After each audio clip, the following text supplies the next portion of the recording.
Let's talk about this this thing that it's very important to me. For many years now, for decades, you've been talking about America as an empire. You were saying that in the 70s. 60s. Okay, 60s.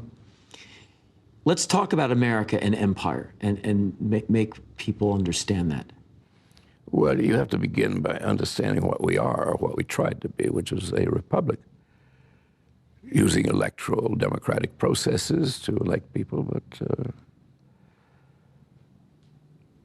we were imitators of Rome.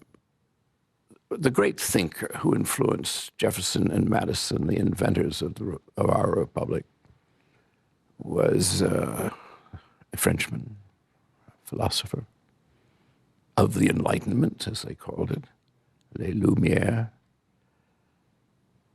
And what he preached was that you cannot maintain both a republic and an empire simultaneously. One or the other has got to go. So his advice was, don't take on the empire part. Don't arm yourself to the teeth. Don't have enemies all over the place. General Washington was of that school. And he said, you know, nations, like individuals, must not have great affections or great hatreds elsewhere in the world.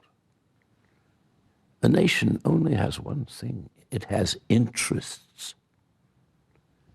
And as a republic, we have our interests.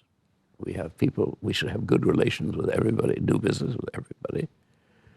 The founders knew perfectly well business was going to be our business, not tooling around the world building triumphal arches to ourselves. And then with 1846 and the Mexican War, we suddenly were in the empire business, and we never got out of it. And it has done us no good. So in 2007, with no money in the bank, and a president that seems to find enemies everywhere and want to start fires all over the world, the idea of empire, to me, at least, is that thing that crumbles and eventually falls over.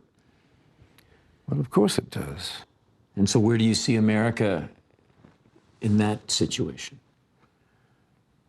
Well, I have predicted, but my predictions are getting more and more wrong.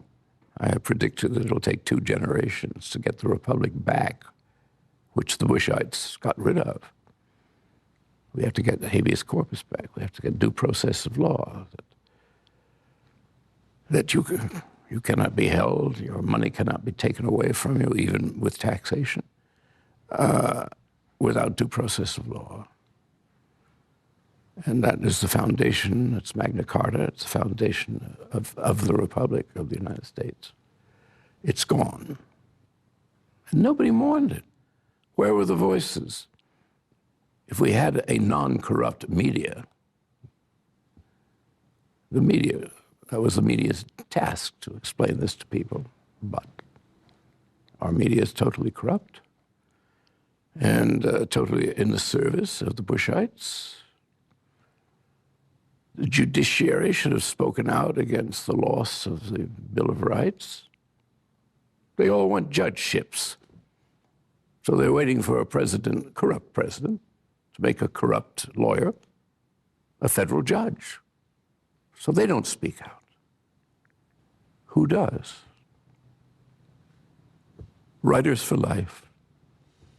Biggest fools on earth, I can testify. Well, sir, I must say, I carry thousands of your words around with me all over the world in my trusty laptop.